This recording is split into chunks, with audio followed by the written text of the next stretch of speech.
বন্ধুরা, আপনারা দেখছেন আমার YouTube channel earth to heaven. এবারে WBCS এর প্রিলির ডিউটি সূত্রে আমি সরিষা রামকৃষ্ণ মিশনে গিয়েছিলাম। তো সেখানেরই কিছু ভিতরের গাছপালার দৃশ্য আমি আপনাদের সাথে শেয়ার করব। তো চলুন দেরি না করে ভিডিওটা শুরু করি আর আপনাদের সামনে পরিবেশন করি কিছু মনোমুগ্ধকর দৃশ্য।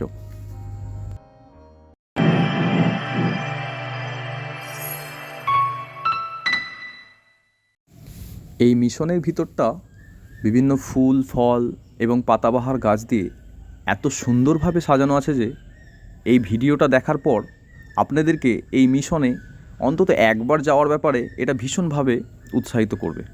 তাই ভিডিওটা স্কিপ না করে গোটা ভিডিওটা আপনাদের দেখার অনুরোধ রইল।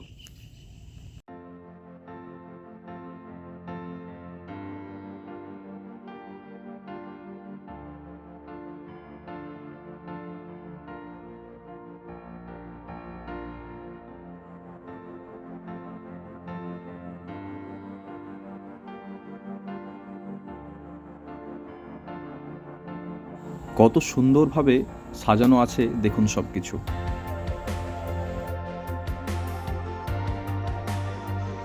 ফুল এবং ফল চাষের সাথে সমস্ত রকমের সবজির চাষও আপনি এখানে দেখতে পাবেন।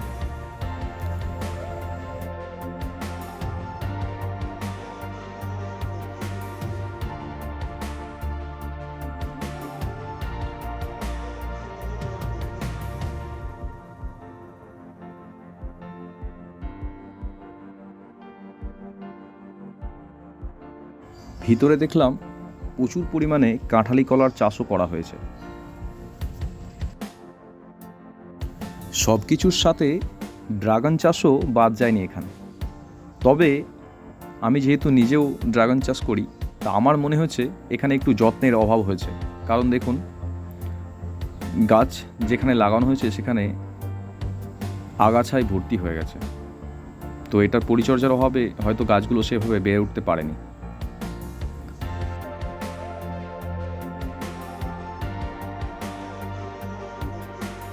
দেখুন, এদিকটায় আবার সুবর্ণরেখা আমের বাগান করা হয়েছে।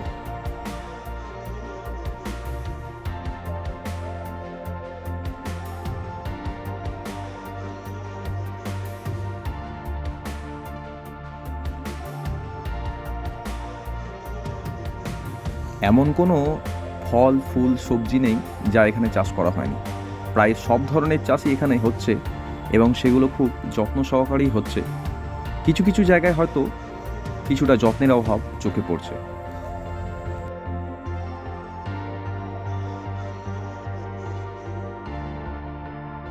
সবুজে সবুজে ভরা এই দৃশ্য দেখে আপনি যে তৃপ্তি পাবেন এবং আপনার মন যে আনন্দে ভরে উঠবেই, এটুকু গ্যারান্টি আমি দিতেই পারি। কারণ এই ভিডিওটা করতেই আমি ভীষণ আনন্দ অনুভব করছি।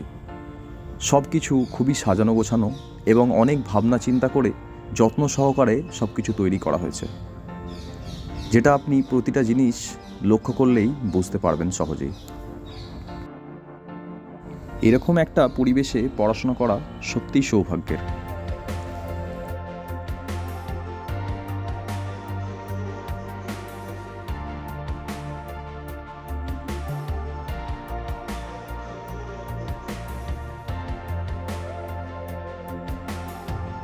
এই মিশনের ভিতরে প্রবেশ না করলে আমি জানতে পারতাম না কেন বাবা মায়েরা তার ছেলে মেয়েদেরকে এই ধরনের মিশনে পড়াশোনা করানোর ব্যাপারে এত আগ্রহী হন।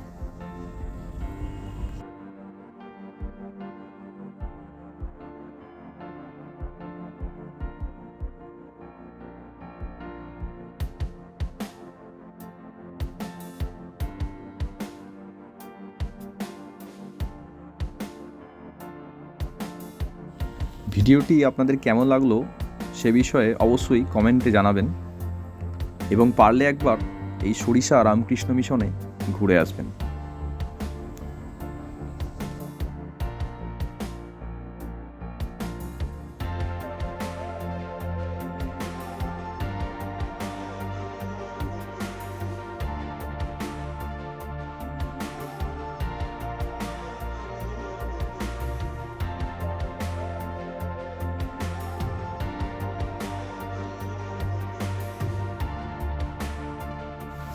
আজকের মতো এইটুকুই। দেখা হবে আবারও পরবর্তী ভিডিওতে। আপনারা দেখতে থাকুন আমার YouTube channel earth to heaven.